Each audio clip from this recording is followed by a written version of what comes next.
Oui, nous avons assisté à cela hier avec le secrétaire général du gouvernement. Je tiens à rappeler que ce débat s'est posé en 2021 avec le régime Kaboré.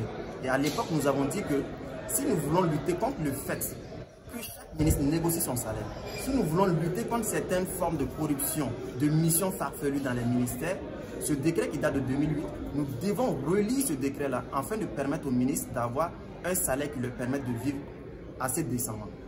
Donc, un décret qui date de 2008, il faut reconnaître que dans la fonction publique, depuis 2008, il y a des corps de salaire qui ont augmenté, voire doublé.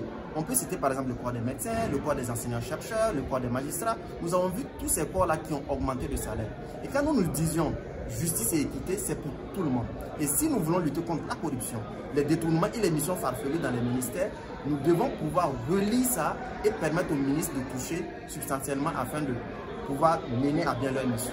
Nous pouvons citer le cas du Bénin. Quand Talon est arrivé, il a rehaussé plus que ça même les salaires de ses ministres afin de leur dire, si on prend quelqu'un dans des détournements, dans des missions farfelues et tout ce qui va avec, la sanction sera sévère.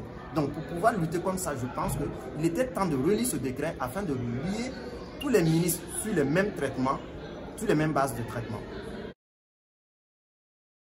Vous savez, au Burkina Faso, il faut avoir le courage de son opinion, il faut avoir le courage de prendre certaines décisions difficiles. Comme on le disait tantôt, vous savez, quand on dit dans la fonction publique, il a rang de ministre, c'est censé être le rang le plus élevé dans la fonction publique. Vous prenez le président de l'université, on vous dira qu'il a rang de ministre. Mais vous allez trouver que, avec son rang de ministre, on doit lui donner les émoluments du ministre qui touche moins que ce qu'il aurait pu toucher en tant que professeur titulaire. Si nous considérons que le rang de ministre est le rang le plus élevé de la fonction publique, alors nous devons avoir le courage de relire ça. Et quand on me dit que le contexte n'est pas justifié, je rappelle encore, le problème du Burkina Faso, ce n'est pas tant les salaires, mais c'est la corruption, c'est la malgouvernance, ce sont les vols. C'est ça le vrai problème. C'est le problème qui fait qu'on n'arrive pas à avoir les recouvrements. Nous pouvons décider de déplacer le débat, faire un nivellement par le bas, pour ne pas s'en sortir. Les gens me disent que non, ça fait combien de fois le SMIC? J'ai dit oui. Alors luttons pour que le SMIC au Burkina Faso puisse monter. Parce que nous ne pouvons pas à chaque fois dire, parce que d'autres touchent moins, on ne doit pas rehausser le salaire des gens. Je dis ça, c'est un nivellement par le bas.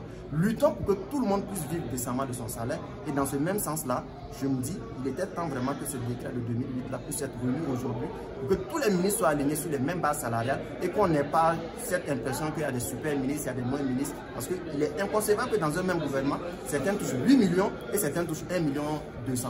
Non, relis ça vraiment, il était temps pour cela.